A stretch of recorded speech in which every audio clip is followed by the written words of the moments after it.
सकाळपासून पडत असलेल्या मुसळधार पावसामुळे बदलापूरमधील स्वातंत्र्यवीर सावरकर उड्डाणपुलाखालील फिश मार्केट जवळचा भुयारी मार्ग वाहतुकीसाठी बंद झालेला आहे। नमस्कार, मी स्वप्नाली, तुम्ही बघत आहात आपले बदलापूर। पावसाचे अपडेट्स आपण या लाईव्हच्या माध्यमातून घेणार आहोत। काल रात्रीपासूनच बदलापूरसह संपूर्ण ठाणे जिल्ह्यामध्ये मुसळधार पाऊस पडतो आहे। परिणामी जर आपण बघत असाल तर बदलापूरमधील विविध ठिकाणी पाणी साचलेलं आपल्याला बघायला मिळतंय। भुयारी मार्ग देखील पाण्याखाली गेलेला आहे आणि आता हा मार्ग वाहतुकीसाठी बंद झालेला आपल्याला बघायला मिळतोय। तुम्ही हा लाईव्ह कुठून बघत आहात? तुमच्या परिसरात देखील पाऊस आहे का? आम्हाला कमेंट सेक्शनच्या माध्यमातून नक्की सांगत चला। बदलापूर पूर्व पश्चिमला जोडणारे 2 मार्ग आहेत, 2 ते 3 मार्ग आहेत, पण 2 भुयारी मार्ग आहेत, त्यापैकी एक हा मार्ग आता बंद झालेला आहे। बेलवली जवळचे अपडेट्स आपण लवकरच घेणार आहोत। मात्र बेलवली जवळचा जो भुयारी मार्ग आहे तिथे आता पाणी थोड्याफार प्रमाणात साचतंय, मात्र तो मार्ग बंद होत नाही। पण हा मार्ग थोडंही पाणी साचलं, थोडाही पाऊस पडला की लगेच जो आहे बंद होतो आहे। यानंतर आता काहीतरी उपाययोजना ह्या खरंच केले गेल्या पाहिजे। आपण जर बघत असाल तर पाणी जे आहे तुंबून वाहताना आपल्याला बघायला मिळतंय। या भुयारी मार्गामध्ये येण्या जाण्यासाठी जर तुम्ही या भुयारी मार्गाचा वापर करत असाल वाहतुकीसाठी तर कृपा करून या साईडनी कोणीही येऊ नका। आम्ही अनेक वेळेला या ठिकाणी आवाहन करत असतो की ज्या वेळेला पाऊस जास्त असतो किंवा ज्या वेळेला हा मार्ग पाण्याखाली असतो त्यावेळेला कोणीही या साईडनी येऊ नका, परंतु तरी सुद्धा नागरिक आपला जीव मुठीत घेऊन इथून प्रवास करत आहेत। काही नागरिक पायी येण्याचा प्रयत्न करत आहेत, काही टू व्हीलरने जाण्याचा प्रयत्न करत आहेत। या ठिकाणी बॅरिकेड्स लावा असं वारंवार सांगितले गेलं, परंतु तरी सुद्धा काही होत नाही। तुम्ही सुद्धा जर रविवारी हा लाईव्ह बघत आहात आज, तर तुमचा टाइम सेव्ह करण्यासाठी, वेळेची बचत करण्यासाठी आपले बदलापूर बघत राहा। कारण खूप जे वाहन चालक आहे इथपर्यंत येतात आणि परत रिटर्न टर्न घेऊन त्यांना स्वातंत्र्यवीर सावरकर उड्डाणपुलावरून जावं लागतं आहे। श्वानांची संख्या बदलापूर शहरामध्ये वाढत चाललेली आहे, मात्र यांच्या देखील सुरक्षतेकडे कुठेतरी लक्ष दिले गेलं पाहिजे। आपण जर बघत असाल तर बघा ते श्वान कितपर्यंत जात आहेत। अशाच वेळेस अनेक घटना घडत असतात, श्वान देखील या पाण्यांमध्ये वाहून जातात।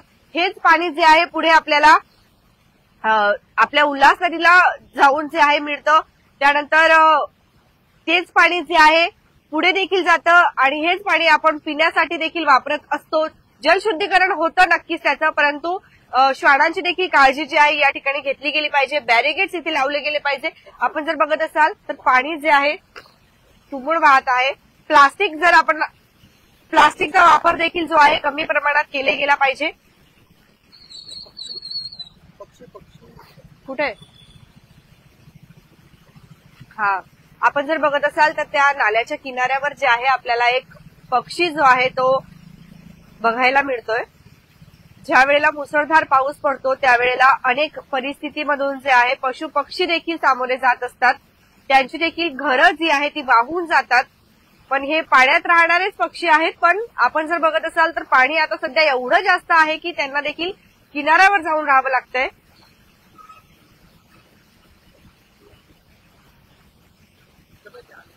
ते बघा पुढे या जरा, का स्टंट करतात, का येतात? थोडासा टाइम वाचवण्याच्या चक्करमध्ये आपण या ठिकाणी कुठेतरी स्वतःचा जीव धोक्यात घालत असतो।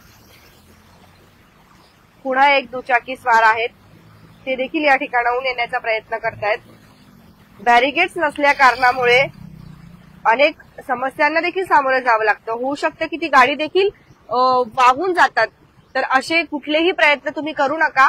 थोडासा टाइम वाचवण्यासाठी आपण कुठेतरी आपला जीव मुठीत घालत असतो।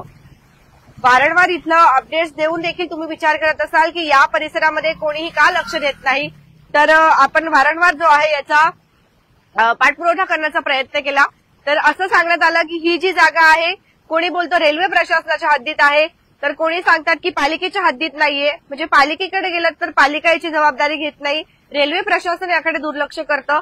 मग मात्र ही जागा कोणाच्या हद्दीत आहे, हा रस्ता कोणाच्या हद्दीत आहे ते बघून जे आहे इथे खरंच सुरक्षेच्या दृष्टीने काहीतरी उपाययोजना केल्या पाहिजे। कारण खूप भयानक असा हा परिसर होत चाललेला आहे। रात्री इथे लाईटही नसतात, बॅरिकेड्स नाहीयेत। हा जर आपण बघत असाल ही भिंत कधीही या ठिकाणी पडून जाऊ शकते। आपण सध्या बघत आहात सोलापूरमध्ये महापूर येतोय।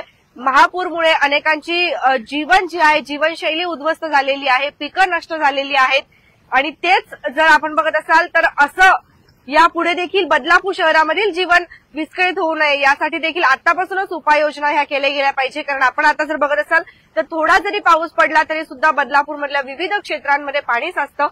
आपण उल्हास नदीची अपडेट्सही घेणार आहोत. मागच्या पावसामध्ये आपण याच ठिकाणी एक लाईव्ह केला होता जिथे एक हातगाडी जी आहे ती वाहून गेली होती कारण इथे बॅरिकेड्स नसल्या कारणामुळे.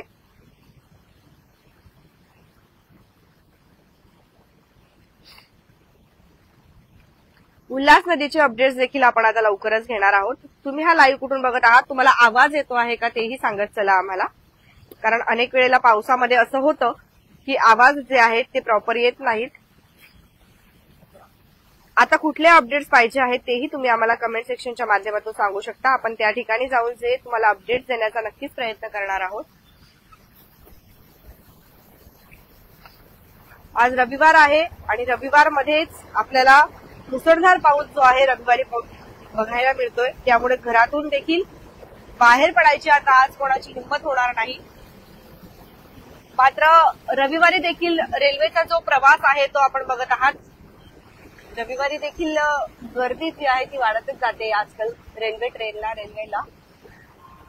भुयारी मार्गातलं पाणी देखील वाढत चाललेलं आहे. आता काही वेळापूर्वी आपण बघितलं होतं कितपर्यंत पाणी होतं, आता इथपर्यंत आलंय. आपण आता उल्हास नदीचे अपडेट्स लवकरच घेणार आहोत. चला तर मग भेटूया पुढच्या लाईव्ह मध्ये. उल्हास नदीच्या किनाऱ्यावरती उल्हास नदीच्या उड्डाण पुलावर जाऊया आपण आता. त्या ठिकाणी लाईव्ह बघूया. बघत रहा आपले बदलापूर स्वप्नालीसह. हा लाईव्ह कुठून बघत आहात तेही नक्कीच सांगा. घरात रहा, सुरक्षित रहा आणि बघत रहा आपले बदलापूर.